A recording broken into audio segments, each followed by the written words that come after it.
ಕಳೆದ ಎಪಿಸೋಡ್ನಲ್ಲಿ ರಾಮಾಯಣಕ್ಕೆ ಪುಟ್ಟ ಇಂಟ್ರೊಡಕ್ಷನ್ ಕೊಟ್ಟಿದ್ವಿ. ಈಗಿಂದ ಕತೆ ಶುರು ಮಾಡೋಣ. ಎಲ್ಲಿಂದ ಶುರು ಮಾಡೋಣ? ರಾಮಾಯಣ ಹೆಂಗೆ ಶುರುವಾಗಿದೆಯೋ ಅಲ್ಲಿಂದಲೇ ಶುರು ಮಾಡೋಣ. ಶ್ರೀಮದ್ ವಾಲ್ಮೀಕಿ ರಾಮಾಯಣದ ಮೊಟ್ಟ ಮೊದಲ ಶ್ಲೋಕ ಯಾವುದು ಅಂದರೆ, ತಪಸ್ವಾಧ್ಯಾಯ ನಿರತಂ ತಪಸ್ವಿ ವಾಗ್ವಿದಾಂ ವರಂ ನಾರದಂ ಪರಿಪಪ್ರಚ್ಛ ವಾಲ್ಮೀಕಿರ್ ಮುನಿಪುಂಗವಂ. ವಾಲ್ಮೀಕಿಗಳ ಆಶ್ರಮಕ್ಕೆ ನಾರದರು ಬರ್ತಾರೆ. ನಾರದ ಅಂದರೆ ನಾವು ಸಿನಿಮಾದಲ್ಲಿ ನೋಡೋ ಕಾಮಿಡಿ ಕ್ಯಾರೆಕ್ಟರ್ ಅಲ್ಲ. ಸಿನಿಮಾ ನಾಟಕ ಅನ್ನೋದೆಲ್ಲ ನಮ್ಮನ್ನು ಎಷ್ಟು ದಾರಿ ತಪ್ಪಿಸಿದೆ ಅನ್ನೋಕ್ಕೆ ಇದೊಂದು ಎಕ್ಸಾಂಪಲ್ ಅಷ್ಟೆ. ರಾಮಾಯಣದ ಮೊದಲನೇ ಶ್ಲೋಕನೇ ನಾರದರು ಎಂಥ ಮಹಾತ್ಮರು ಅನ್ನೋದನ್ನು ಹೇಳುತ್ತೆ. ಮೊದಲನೇದಾಗಿ ನಾರದರು ತಪಸ್ವಿ ಅಂದರೆ ತನ್ನಲ್ಲಿರೋ ದೋಷಗಳನ್ನು ಸುಟ್ಟು ಹಾಕೋದೇ ತಪಸ್ಸು, ಅದನ್ನು ಸಾಧಿಸಿದವರು. ಸ್ವಾಧ್ಯಾಯದ ಮೂಲಕ ತನ್ನನ್ನೇ ತಾನು ಅರಿತುಕೊಂಡ ಯೋಗಿ. ವಾಕ್ಯನ ಮೂಲಕ ಅಂದರೆ ನಾರದೀಯ ಸೂತ್ರಗಳಂಥ ಧರ್ಮ ಸೂಕ್ಷ್ಮಗಳನ್ನು ಹೇಳಿಕೊಟ್ಟು ಅವಶ್ಯಕತೆ ಇದ್ದಾಗೆಲ್ಲ ಸದ್ಬುದ್ಧಿ ಸನ್ಮಾರ್ಗ ತೋರಿಸ್ತಾ ಎಷ್ಟೆಷ್ಟೋ ಪುರಾಣ ಪುಣ್ಯ ಕಥೆಗಳನ್ನು ಹೇಳ್ತಾ ಮನುಷ್ಯನ ಬದುಕಿಗೆ ಭಕ್ತಿ ಜ್ಞಾನದ ದೀಪ ಬೆಳಗಿದ ವಾಗ್ಮಿ. ಹೇಳಿ ಕೇಳಿ ತಾಯಿ ಶಾರದೆ ಮಗ ಅಲ್ವಾ?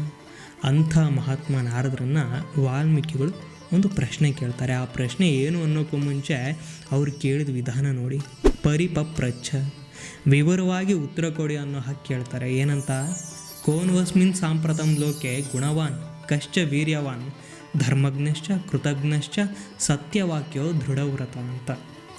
ಇಲ್ಲಿ ಪ್ರತಿಯೊಂದು ಪದದ ಬಗ್ಗೆ ಕೂಡ ಕನಿಷ್ಠ 10 ನಿಮಿಷ ವಿಡಿಯೋ ಮಾಡ್ಬೋದು, ಹಾಗಿದೆ. ಇದನ್ನೇ ಇನ್ನೊಂದು ಆ್ಯಂಗಲ್ನಿಂದ ನಾವು ನೋಡ್ಬೋದು. ಬೇರೆ ಬೇರೆ ದೇಶಗಳಲ್ಲೂ ಎಷ್ಟೆಷ್ಟೋ ಮಹಾಗ್ರಂಥಗಳಿದ್ದಾವೆ, ಆದರೆ ಮೋಸ್ಟ್ ಆಫ್ ಆಲ್ ಆರಂಭ ಆಗೋದು ಏನೋ ಒಂದು ಡ್ರಾಮಾದಿಂದ, ಏನೋ ಒಂದು ಮಾನುಷ ಪ್ರಕ್ರಿಯೆಯಿಂದ. ಆದರೆ ರಾಮಾಯಣ ಮೊದಲ ಕಾವ್ಯ, ಆದಿಕಾವ್ಯ. ಇದು ಶುರುವಾಗೋದು ಧರ್ಮದ ಜಿಜ್ಞಾಸೆಯಿಂದ.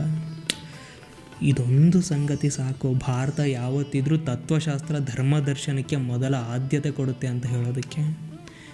ನಾರದರನ್ನ ವಾಲ್ಮೀಕಿ ಮಹರ್ಷಿಗಳು ಒಂದು ಪ್ರಶ್ನೆ ಕೇಳ್ತಾರೆ.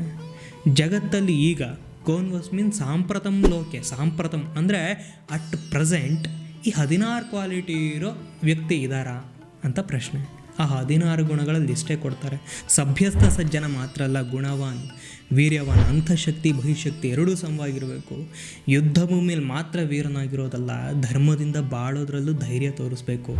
ಧರ್ಮಜ್ಞನಾಗಿರಬೇಕು ಅಂದರೆ ಧರ್ಮ ಗೊತ್ತಿರೋನಲ್ಲ, ಧರ್ಮದಿಂದ ಬಾಳ್ತಾ ಇರೋನು. ಕೃತಜ್ಞನಾಗಿರಬೇಕು.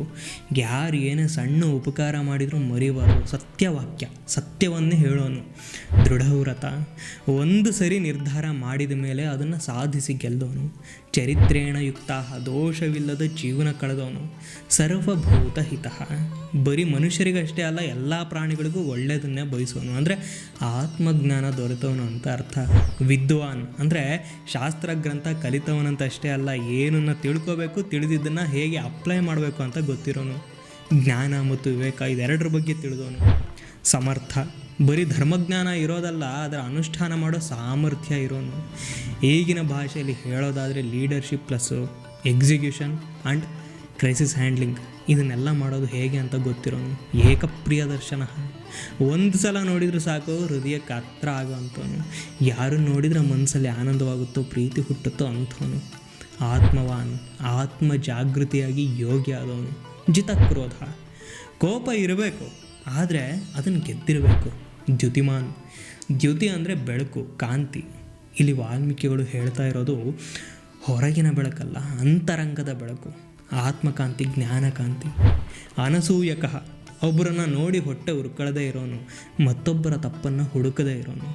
ಕಸ್ಯ ಬಿಭ್ಯತಿ ದೇವಶ್ಚ ಜಾತರೋಷಸ್ಯ ಸಂಯುಗೆ, ಸಂಯುಗ ಅಂದರೆ ಯುದ್ಧ. ಯುದ್ಧ ಭೂಮಿಲಿ ಯಾರನ್ನು ನೋಡಿದರೆ ದೇವತೆಗಳು ಕೂಡ ನಡುಕ್ತಾರೆ. ಅಂಥವ್ರು ಯಾರಾದರೂ ಇದ್ದರೆ ಹೇಳಿ, ಅವ್ರ ಬಗ್ಗೆ ತಿಳಿಬೇಕು ಅನ್ನೋ ಕುತೂಹಲ ಇದೆ. ಪರಂ ಕೌತೂಹಲಂ ಹಿಮೆ ಅಂತಾರೆ. ಅಂದರೆ ಅವರ ಕ್ಯೂರಿಯಾಸಿಟಿ ಇದ್ದದ್ದು ನಮ್ಮ ಹಾಗೆ ಕೇಳಿ ಸುಮ್ಮನಾಗಕ್ಕಲ್ಲ, ಅದೊಂದು ತವಕ, ಆಧ್ಯಾತ್ಮದ ಹಂಬಲ. ಮನುಷ್ಯ ರೂಪದಲ್ಲೊಂದು ಭರವಸೆಯ ಮೂರ್ತ ರೂಪ ಇದೆಯಾ ಅನ್ನೋ ಹುಡುಕಾಟ, ಹಸಿವು. ಅದಕ್ಕೇನೆ ಕಡಲೊಂದು ಸಾಲು ಸೇರಿಸ್ತಾರೆ. ಜ್ಞಾತುಂ ಏವಂ ವಿಧಂ ನರಂ, ನರಂ ಮನುಷ್ಯ ಯಾರಾದರೂ ಇದ್ದರೆ ಹೇಳಿ ಅಂತ ಕೇಳ್ತಾರೆ. ಇದು ನೆನ್ಪಿಟ್ಕೊಳ್ಳಿ, ಮುಂದೆ ತುಂಬ ಸಲ ಮಾತಾಡಬೇಕಾಗುತ್ತೆ. ಇಲ್ಲಿ ವಾಲ್ಮೀಕಿಗಳು ನಾರದರನ್ನು ದೇವರ ಕತೆ ಹೇಳಿ ಅಂತಲೋ ದೇವತಾ ಮನುಷ್ಯನ ಕತೆ ಹೇಳಿ ಅಂತಲೋ ಕೇಳ್ತಾ ಇಲ್ಲ, ಮನುಷ್ಯನ ಕತೆ ಹೇಳಿ ಅಂತಿದ್ದಾರೆ. ಅಲ್ಲಿಗೆ ರಾಮಾಯಣ ಅನ್ನೋ ಮಹಾಗ್ರಂಥ ಮೈಥಾಲಜಿ ಅಲ್ಲ, ಇತಿಹಾಸ ಅನ್ನೋದಕ್ಕೆ ಮೊದಲನೇ ಕುರುಹು ಸಿಗುತ್ತೆ. ಒಬ್ಬ ಮನುಷ್ಯ ಈ ಭೂಮಿ ಮೇಲೆ ನಡೆದಾಡಿದ್ದ, ಧರ್ಮವೇ ಅವನ ಉಸಿರಾಗಿತ್ತು ಅನ್ನೋ ಕತೆ ಇಲ್ಲಿಂದ ಮುಂದೆ ಶುರುವಾಗುತ್ತೆ. ವಾಲ್ಮೀಕಿ ಏನನ್ನು ಕೇಳಿದ್ರು ಅದನ್ನೆಲ್ಲ ಕೇಳಿಸ್ಕೊಂಡು ಯೋಚನೆ ಮಾಡಿದ ನಾರದರು ಉತ್ತರ ಕೊಡ್ತಾರೆ. ಅವರು ಹೇಳ್ತಾರೆ, ಬಹುವೋ ದುರ್ಲಭಶ್ಚೈವ ಏತ್ವಯ ಕೀರ್ತಿತಾ ಗುಣ. ನೀವು ಕೇಳ್ತಾ ಇರೋ ಒಂದೋ ಎರಡೋ ಗುಣಗಳಾದರೆ ಯಾರೋ ಒಬ್ಬರಲ್ಲಿ ಹುಡುಕ್ಬೋದು, ಆದರೆ ಇಷ್ಟೂ ಗುಣಗಳು ಒಬ್ಬನಲ್ಲೇ ಇರೋದು ಬಹಳ ಕಷ್ಟ ಅಂತಾರೆ. ಯಾಕಂದರೆ ಈ ಯಾವ ಗುಣಗಳು ಕೂಡ ಪ್ರಾಕ್ಟೀಸ್ ಮಾಡಿದರೆ ಬರುವಂಥದ್ದಲ್ಲ, ಹುಟ್ಟಿಂದಲೇ ಬರಬೇಕು, ಅಂಥ ಶುದ್ಧಿ ಇರಬೇಕು. ಹಾಗಾಗಿನೇ ನಾರದರು ಯೋಚನೆ ಮಾಡಿ ಒಂದು ಉತ್ತರ ಕೊಡ್ತಾರೆ. ಇಕ್ಷ್ವಾಕು ವಂಶ ಪ್ರಭವೋ ರಾಮೋ ನಾಮೋ ಜನೈಶ್ರುತಃ. ಇಕ್ಷ್ವಾಕು ವಂಶದಲ್ಲೊಬ್ಬ ಇದ್ದಾನೆ, ಅವನನ್ನು ಜನ ರಾಮ ಅಂತ ಕರೀತಾರೆ. ಈಗ ಮೊದಲನೇ ಸಲ ರಾಮ ಅನ್ನೋ ಹೆಸರು ರಾಮಾಯಣದಲ್ಲಿ ಬರುತ್ತೆ. ಅದು ಹೇಗೆ? ಅವನ ಸೂರ್ಯವಂಶದ ಹೆಸರು ಮೆನ್ಷನ್ ಮಾಡಿದ ಮೇಲೆ. ಆದರೆ ಇಂಟೆನ್ಷನ್ ಏನಿರ್ಬೋದು? ಒಬ್ಬ ರಾಜ ಅವನ ವಂಶದಿಂದ ಗ್ರೇಟ್ ಆಗ್ತಾನೆ ಅಂತಲ್ಲ, ಒಬ್ಬ ರಾಜನಿಂದ ಆ ವಂಶವೇ ಗ್ರೇಟಾಗಿ ಹೋಗುತ್ತೆ ಅನ್ನೋ ಥರ ಅರ್ಥ ಕಾಣಿಸುತ್ತೆ. ಅಷ್ಟೇ ಅಲ್ಲ, ಅವನ ಹೆಸರು ರಾಮ ಅಂತಷ್ಟೇ ಹೇಳಿಲ್ಲ ನಾರದರು, ರಾಮನಾಮೋ ಜನೈಶ್ರುತಃ. ಜನಕ್ಕೆ ಅವನು ಗೊತ್ತು ಅಂತಿದ್ದಾರೆ. ಜನಕ್ಕೆ ಗೊತ್ತಾಗೋದು ಅಂದರೆ ಬರೀ ಯುದ್ಧ ಗೆದ್ದು ಒಳ್ಳೆ ಅಡ್ಮಿನಿಸ್ಟ್ರೇಷನ್ ಮಾಡಿ ಅಂತಲ್ಲ, ಅದರಿಂದ ಜನಕ್ಕೆ ಹತ್ತಿರ ಆಗೋಕ್ಕಾಗಲ್ಲ. ಒಳ್ಳೆತನ ಮಾತ್ರ ಜನರ ಮನಸ್ಸಿನ ಹತ್ತಿರ ಜನನಾಯಕನ ಕರ್ಕೊಂಡು ಬರೋದು, ಅಂಥ ವ್ಯಕ್ತಿತ್ವ ರಾಮನಿಗಿತ್ತು. ಅವನೆಂಥವನು ಅಂದರೆ ವಾಲ್ಮೀಕಿಗಳು ಕೇಳದೆ ಬಿಟ್ಟಿದ್ದ ಕ್ಯಾರೆಕ್ಟರ್ಗಳು ಕೂಡ ರಾಮನಿಗಿತ್ತು. ಅದನ್ನು ನಾರದರು ಹೇಳ್ತಾ ಬರ್ತಾರೆ. ನಿಯತಾತ್ಮ, ಮನಸ್ಸನ್ನು ಕಂಟ್ರೋಲಲ್ಲಿ ಇಟ್ಕೊಂಡಿರೋನು, ಮಹಾವೀರ್ಯ, ಮಹಾಪರಾಕ್ರಮಿ. ನೀವು ಕೇಳಿದ ಹಾಗೆ ಬರೀ ದ್ಯುತಿಮಾನ್ ಅಷ್ಟೇ ಅಲ್ಲ, ಧೃತಿಮಾನವನು, ಧೀರ, ವಶಿ, ತನ್ನ ಇಂದ್ರಿಯಗಳನ್ನು ಗೆದ್ದು ತನ್ನ ವಶದಲ್ಲಿ ಇಟ್ಕೊಂಡಿರೋನು, ಲೋಕದ ಅರಿವಿರೋ ಬುದ್ಧಿವಂತ, ನೀತಿ ರಾಜನೀತಿ ಗೊತ್ತಿರೋ ನೀತಿವಂತ, ಒಳ್ಳೆ ಮಾತುಗಾರ, ತೇಜಸ್ಸು ಓಜಸ್ಸುಗಳೇ ಆಸ್ತಿಯಾಗಿರೋ ಶ್ರೀಮಾನ್, ಶತ್ರುಗಳನ್ನು ಸಂಹಾರ ಮಾಡೋ ರಿಪುನಿಷೂಧನ. ಇಷ್ಟೆಲ್ಲ ಹೇಳ್ತಾ ರಾಮ ಹೇಗಿದ್ದ ಅಂತ ಅವನ ದೇಹದ ವರ್ಣನೆಯೂ ಮಾಡ್ತಾರೆ ನಾರದರು. ಆದರೆ ಅದ್ರ ಬಗ್ಗೆ ಮತ್ತೊಂದು ಸ್ಪೆಷಲ್ ವಿಡಿಯೋ ಮಾಡೋಣ. ರಾಮ ಎಂಥವನು ಅಂತ ಹೇಳೋ ಶ್ಲೋಕಗಳಲ್ಲಿ ಸಮುದ್ರ ಇವ ಗಾಂಭೀರ್ಯೇ ಧೈರ್ಯೇಣ ಹಿಮವಾನಿವ ಅನ್ನೋದು ರಾಮನ ಗುಣ ಸಂಪತ್ತು ಎಂಥದ್ದು ಅನ್ನೋಕ್ಕೆ ದೊಡ್ಡ ಉದಾಹರಣೆ. ಗಾಂಭೀರ್ಯದಲ್ಲಿ ಸಮುದ್ರ ಇದ್ದ ಹಾಗೆ, ಅದರ ಆಳವಾಗಲಿ ಅದರೊಳಗೆ ಏನೇನಿದೆ ಅನ್ನೋದಾಗಲಿ ನಮಗೆ ಗೊತ್ತಾಗಲ್ಲ. ಆದರೆ 1000 ಅಲೆಗಳಿದ್ರೂ ಸಮುದ್ರ ಮಾತ್ರ ನೋಡೋಕ್ಕೆ ಶಾಂತವಾಗಿರುತ್ತೆ. ಧೈರ್ಯದಲ್ಲಿ ಹಿಮಾಲಯದ ಹಾಗೆ, ಇದಂತೂ ಅದ್ಭುತ ಹೋಲಿಕೆ. ಹಿಮಾಲಯ ಇರೋದೇ ಭಾರತದ ರಕ್ಷಣೆಗೆ ಅನ್ನೋ ಹಾಗಿದೆ.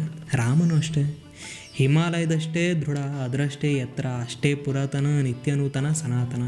ಆ ಪರ್ವತ ಹೇಗೋ ರಾಮನ ಪರಾಕ್ರಮ ಹಾಗೆ. ಅವನು ಮಾತಾಡೋನಲ್ಲ, ಮಾಡಿ ತೋರಿಸೋನು. ಅಂಥ ರಾಮನ ಕಥೆನ ನಾರದರು ವಾಲ್ಮೀಕಿಗಳು ಹೇಳ್ತಾರೆ. ಇದು ಬಾಲಕಾಂಡದ ನಾರದ ವಾಕ್ಯವನ್ನು ಮೊದಲನೇ ಸರ್ಗದಲ್ಲಿ ಬರುತ್ತೆ. ರಾಮ ಯಾರು, ಅವನ ಜೀವನದಲ್ಲಿ ಏನೇನಾಯಿತು, ಹೇಗಾಯಿತು, ಅದನ್ನೆಲ್ಲ ನಾರದರು ಡೀಟೇಲಾಗಿ ವಾಲ್ಮೀಕಿಗಳು ಹೇಳ್ತಾರೆ. ಜ್ಯೇಷ್ಠಂ ಶ್ರೇಷ್ಠ ಗುಣೈರ್ಯುಕ್ತಂ ಪ್ರಿಯಂ ದಶರಥ ಸುತಂ ಅನ್ನೋದರಿಂದ ಶುರುವಾಗೋ ಈ ಕಥೆ ದಶವರ್ಷ ಸಹಸ್ರಾಣಿ ದಶವರ್ಷ ಶತಾನಿ ಚ ರಾಮೋ ರಾಜ್ಯಂ ಉಪಾಸಿತ್ವ ಬ್ರಹ್ಮಲೋಕಂ ಪ್ರಯಾಸ್ಯತಿ ಅಂತ ಮುಗಿಯುತ್ತೆ. ಇದರ ಅರ್ಥ 11,000 ವರ್ಷಗಳ ಕಾಲ ಆಳ್ವಿಕೆ ಮಾಡಿದ ರಾಮ ಕಡೆಗೆ ಬ್ರಹ್ಮಲೋಕ ಸೇರಿದ ಅಂತ. ಇಲ್ಲಿ 11,000 ವರ್ಷ ಅಂದರೆ ನಮ್ಮ ಲೆಕ್ಕದ ವರ್ಷಗಳಾಗಿ ನೋಡೋಂಗಿಲ್ಲ. ರಾಮನ ಆಡಳಿತಾವಧಿ ಸುದೀರ್ಘವಾಗಿತ್ತು ಅಂತ ಭಾವಿಸ್ಬೇಕು. ನಮ್ಮ ಹಿಂದೂ ಶಾಸ್ತ್ರ ಗ್ರಂಥಗಳು ಯಾವತ್ತೂ ಕೂಡ ಕಾಲಕ್ಕೆ ಕಾಲಮಾನಕ್ಕೆ ಅಂಥ ಬೆಲೆ ಕೊಟ್ಟಿಲ್ಲ. ಆದರೆ ಇಲ್ಲಿ ಈ ಮಾತಿನ ಉದ್ದೇಶ ಏನು ಅಂದರೆ, ರಾಮನ ರಾಜ್ಯಭಾರ ಸ್ಥಿರವಾಗಿತ್ತು, ವೈಭವದಿಂತಿತ್ತು. ರಾಮರಾಜ್ಯ ಅಂದರೆ ಸ್ವರ್ಣಯುಗ ಅಂತ ಹೇಳೋದಷ್ಟೇ. ಕಡೆಗೆ ರಾಮ ಏನಾದ, ಬ್ರಹ್ಮಲೋಕ ಸೇರಿದ. ಅದರ ಅರ್ಥ ಧರ್ಮ ಮಾರ್ಗದಲ್ಲಿ ನಡೆದವನಿಗೆ ಮೋಕ್ಷ ದ್ವಾರ ತೆರೆದಿತ್ತು ಅಂತ. ದಶರಥನ ಮಗನಾಗಿ ಹುಟ್ಟಿದವನು ಹೇಗೆ ನಡೆದ ಅನ್ನೋದೇ ರಾಮಾಯಣ.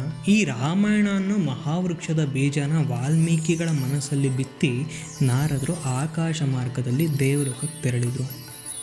ಇಲ್ಲೂ ಒಂದು ಸೂಕ್ಷ್ಮ ಇದೆ. ನಾರದ ಸುಮ್ಮನೆ ಕಾಲಹರಣ ಮಾಡೋಕ್ಕೆ ಬಂದಿದ್ದವರಲ್ಲ, ಕಾಲಾತೀತ ಚರಿತ್ರೆಗೆ ನಾಂದಿ ಹಾಡೋಕ್ಕೆ ಬಂದಿದ್ದವರು. ಅವರಿಂದ ರಾಮನ ಬಗ್ಗೆ ತಿಳ್ಕೊಂಡ ವಾಲ್ಮೀಕಿಗಳು ಯಥಾವತ್ ಪೂಜಿತಃ, ಹೇಗೆ ಗೌರವ ಕೊಡಬೇಕು ಹಾಗೆ ಗೌರವ ಕೊಟ್ಟರು. ಹೋಗೋ ಮುಂಚೆ ನಾರದರು ಆ ಪೃಚ್ಛ ಹೋಗೋಕ್ಕೆ ಪರ್ಮಿಷನ್ ಕೇಳಿದರು. ಇದು ಸಂಸ್ಕಾರ. ಇಂಥ ಸೂಕ್ಷ್ಮಗಳು ರಾಮಾಯಣದಲ್ಲಿ ಸಾಕಷ್ಟಿದ್ದಾವೆ. ಇದರ ನೆಕ್ಸ್ಟ್ ಸೀನ್ನಲ್ಲಿ ಒಂದು ಘಟನೆ ನಡೆಯುತ್ತೆ. ಅದೊಂದು ಘಟನೆನ ರಾಮಾಯಣ ಅನ್ನೋ ಮಹಾಗ್ರಂಥ, ಪವಿತ್ರ ಗ್ರಂಥ ಹುಟ್ಟೋಕ್ಕೆ ಕಾರಣ ಆಯಿತು. ಅದೇನು ಅಂತ ಮುಂದಿನ ಎಪಿಸೋಡ್ನಲ್ಲಿ ನೋಡೋಣ. ಇದ್ರ ಮಧ್ಯೆ ನಾನು ಹೇಳೋದ್ರಲ್ಲಿ ಏನಾದರೂ ತಪ್ಪಾಗಿದ್ದರೆ ಅಥವಾ ಹೇಳದೆ ಬಿಟ್ಟದ್ದು ಏನಾದರೂ ಇದ್ದರೆ ಕಮೆಂಟ್ ಮೂಲಕ ತಿಳಿಸಿ. ಅದೇ ಥರ ಏನಾದರೂ ಬದಲಾವಣೆ ಬೇಕು ಅನಿಸಿದರೆ ಸೇರಿಸೋದು ತೆಗೆಯೋದು ಇದ್ದರೆ ಖಂಡಿತ ತಿಳಿಸಿ. ನಮಸ್ಕಾರ.